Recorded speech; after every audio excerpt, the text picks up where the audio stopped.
Coming up, houses hanging out over a cliff, cities below the level of the sea, or on either side of a floodable river. What? Or right on the edge of where the land meets the sea. Know before you go. Number 1. Yanjin. Yanjin is the world's narrowest metropolis, sandwiched between two mountains with the Nanxi River cutting straight through the middle. Its nearly 500,000 inhabitants aren't just at risk from landslides and falling rocks from the mountains above, but also from the river itself, which is prone to flooding, and therefore the first 3 stories of each building are just slender stilts to allow the water to flow through.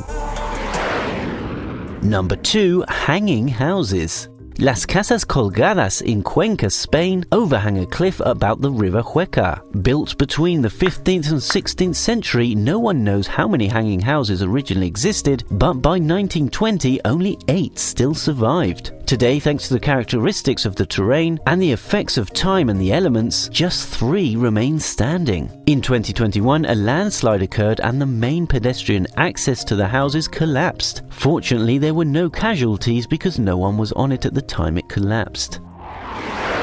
Number 3. New Orleans. New Orleans was originally built on the Mississippi River's natural levees and higher ground. However, in order to protect the city from flooding, flood walls and man-made levees were built around it. As the city grew, it required more area in order to expand, so they pumped out the water from the marshland and swamps in order to build on it. The weight on these buildings and natural subsidence have led to over half of the city being under sea level. Some parts are as low as 2 meters. New Orleans is actually constantly sinking, some areas as much as 5 centimeters a year. This, coupled with rising sea levels, has led some scientists to predict that by 2100 New Orleans could be up to 4 meters below sea level.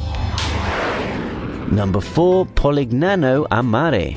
Polignano Amare in southern Italy has been inhabited since prehistoric times. However, under Julius Caesar, it became a trade center thanks to its strategic position. Olive oil production, merchants and businessmen caused Polignano Amare to thrive, and the town grew and grew until they ran out of land. These houses, built right up to the cliff's edge, not only took advantage of as much land area as possible, but also provided defense fortifications against possible threats.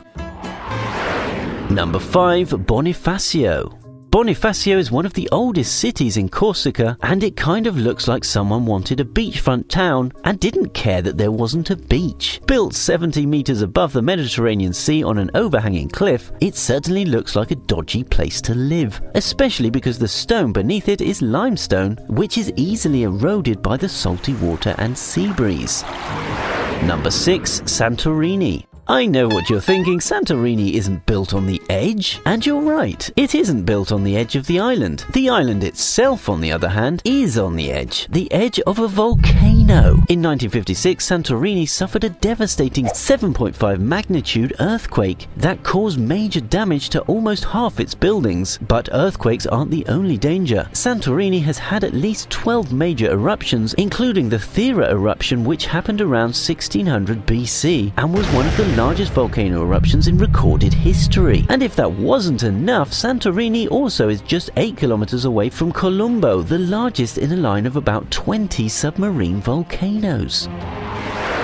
7. The Hanging Temple.